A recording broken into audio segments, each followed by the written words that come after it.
Hello, good morning, good afternoon, depending on the time you find this video. In case you're new in this channel, you're welcome. My name is Vicky, and then today we're going to talk about the checking and saving accounts. And then you might be a person who wants to open an account, and then you're thinking, which kind of account should I start with, or should I open? So I got you covered. So both the saving and the checking account are all accounts that are operated or offered by the bank or financial institutions, but they serve all different purposes. And then for the checking account, let's first start with it. With a checking account, it's an account where you can withdraw or deposit money.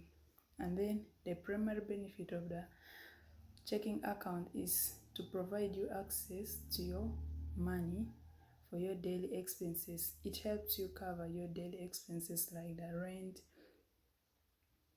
electricity bills, medical bills, and all that bills that you want to cover. And then with a checking account, it has no limit on the number of withdrawals you can make.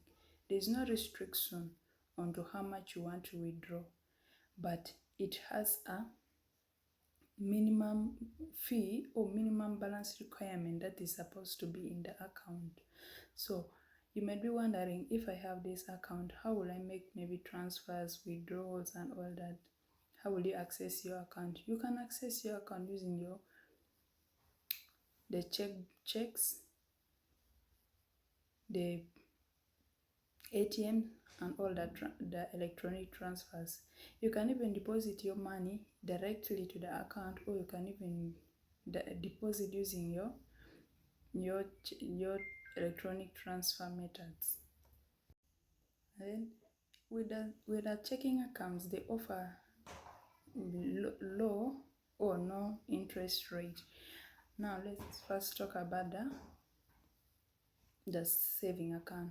The saving account is where you store your money for long-term goals. You might be having your long-term goals, but you don't know at that moment, if that time comes, will you be having money for all those goals that you had set apart to cover them. So you save money, or you store money with the bank in your saving account, so that when that time comes, you'll be able to cater for all those goals that you have set apart. And then with this account also, there's a minimum fee or balance requirement that is required. It depends on the banks. The minimum balance requirement can be 30K, 10K, 20, depending on the banks. So that will be the requirement. And these accounts are associated with interest rate. There may be a low or moderate interest rate that may be associated with the bank. And these banks are mostly safe and reliable in a way that you can save your money, and the money can be available in that sort of time you will be in need of it.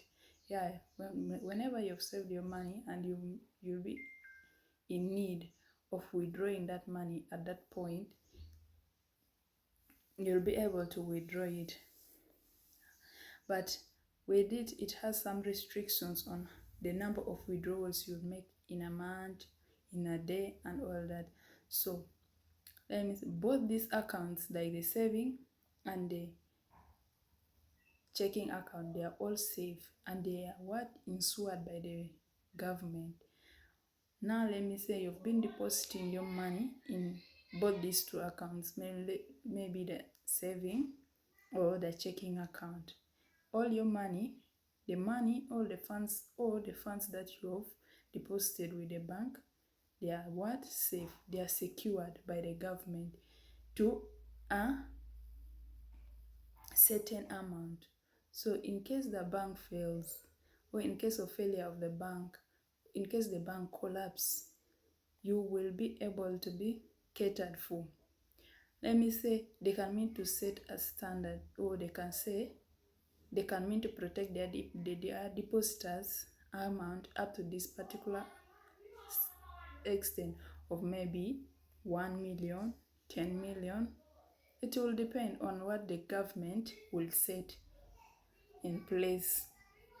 Since it's the government and the central bank who will regulate this, all these other banks, and then the depositors who will deposit their money to those banks will be safe in such a way. Thank you for listening.